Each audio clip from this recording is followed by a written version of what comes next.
Hello, welcome back. Thanks for joining me in learning about database systems. In this module, we are going to discuss storage. We are going to briefly review some relevant working details about storage in computer systems and see how and why they affect database management systems. First, we are going to start off with a brief discussion of a storage hierarchy and compare the storage options in terms of speed, cost, reliability, and accessibility. We are then going to focus specifically on disk structure and discuss its performance and reliability. We will also cover redundant arrays of independent disk, known as RAID, and see how they affect the storage in terms of reliability and performance. These parts of the discussion are not the main part of our conversation in this course. However, they shed light on working details in the background.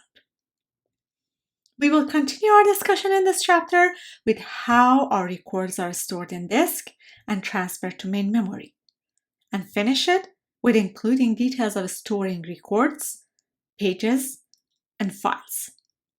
Let's start. In general, speed of data access is affected by organization of data on the storage the data is kept at. We have different types of storage with different ranges of speed of access, data storage capacity, and cost of purchase.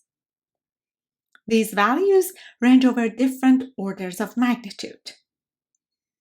The smallest and fastest unit of storage that our processors work with are CPU registers.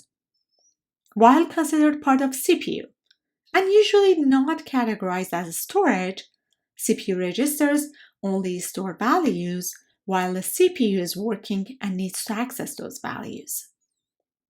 Registers have a small capacity, are volatile, meaning that they store the value for a short duration of time and they do not keep it after it is used by the CPU, and they are very expensive. The next type of storage in the storage hierarchy are the cache. We have L1 and L2 cache, which are also different in capacity and cost. Cache facilitates CPU access to frequently accessed data.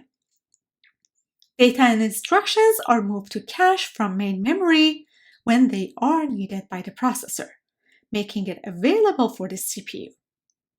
Cache is also volatile. Main memory is where data and instructions reside before being used by the CPU. They are usually loaded from main memory to the cache and specific ones to CPU registers when being used.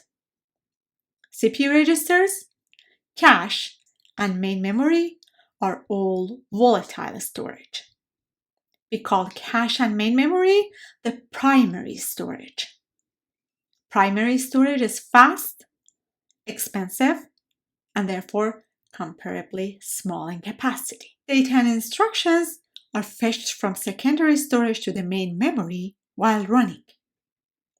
Flash-based disk, called solid-state drive or SSD, the comparably older technology which is magnetic hard drive or HDD, and different technologies of network storage are used as secondary storage. Secondary storage is used for long-term storage of data and programs. Both of the primary and secondary storage are online, meaning they are always available to the system using them. Territory storage, on the other hand, is a capacious type of storage which might not always be online. While any type of non-volatile storage can be extended to be used as a territory storage, cost plays an important role.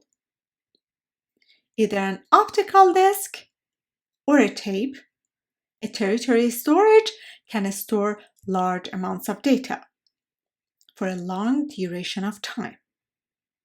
It is slower and cheaper, and therefore could be used for when we want to archive data.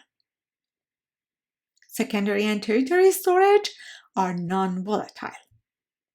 Tertiary storage is slower than secondary storage, which is in turn slower than primary storage. Latency values for L1 cache are less than a nanosecond.